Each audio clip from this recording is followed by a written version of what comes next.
The Young Victorian of the Year is 19-year-old Thom Woodroofe, who's pushed for greater youth involvement in public policy.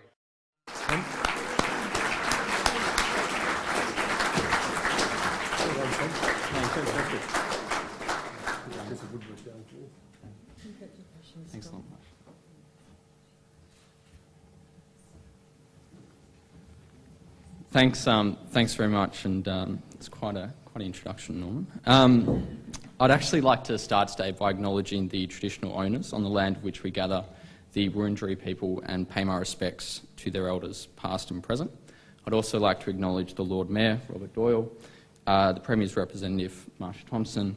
It is good to see you both. Chair of the Victoria Day Council, Norman Kennedy, Victorian of the Year, Ron Barassi, trustees, previous recipients, ladies and gentlemen, and I might invite you to sit down if that's going to be easier for you at all. It's hard to get up and down. Okay. I didn't get the dress code either. It's a very humbling experience indeed to accept this award today, but I do so with the knowledge that I am merely one individual part of a much broader journey.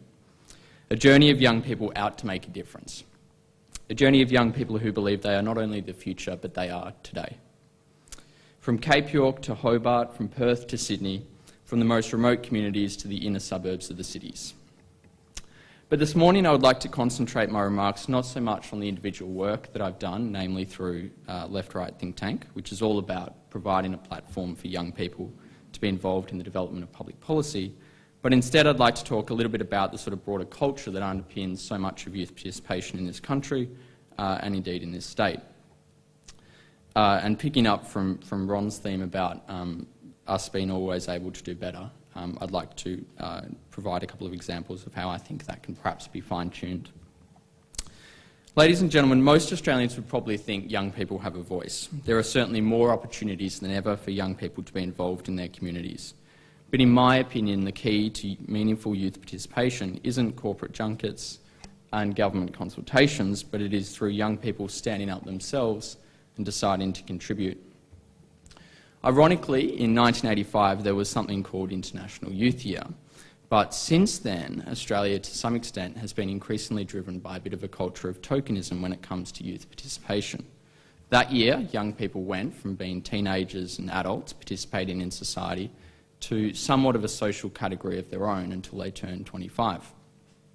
From this came pressure for corporations and government to be seen to be engaging with young people.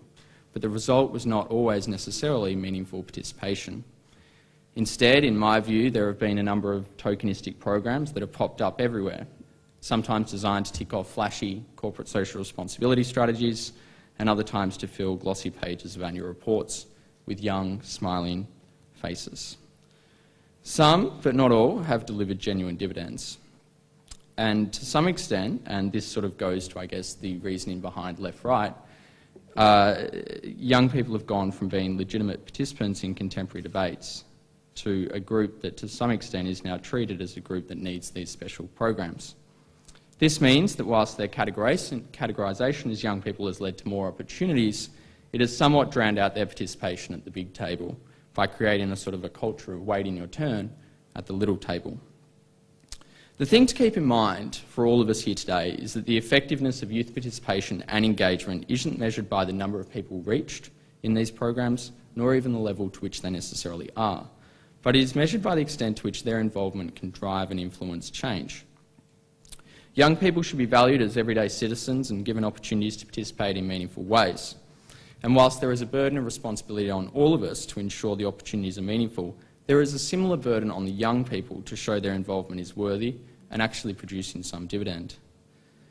In my opinion, and I say from the outset that probably as you gathered from Norman's introduction, I'm to some extent a victim of this or a perpetrator of this, but many young people are often seduced by these opportunities through attractive titles and appearances, only adding to this dangerous cycle of tokenism.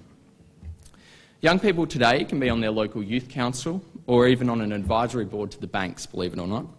But how many of these opportunities are actually about driving change?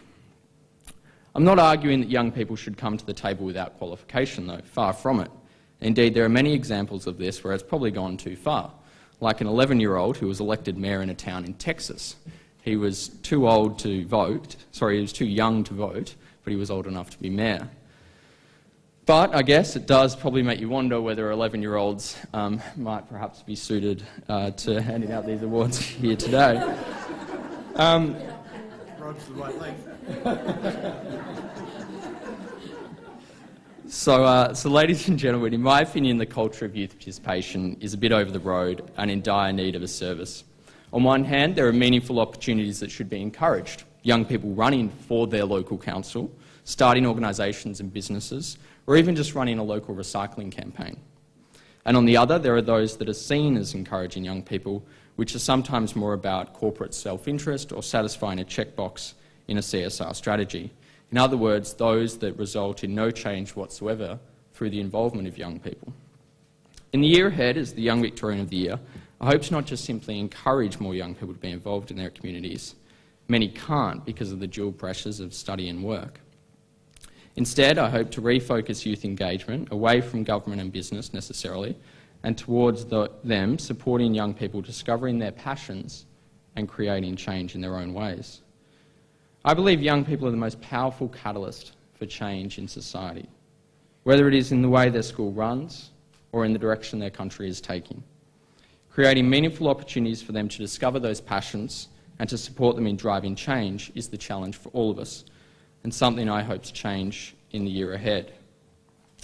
So thank you once again for the honour you have bestowed on me today. It is something that would not have been possible, I must say, without a tremendous amount of support, encouragement and determination. The last year has certainly not been one entirely of achievements and prestige. It's shown me that life, whilst rewarding, is often challenging.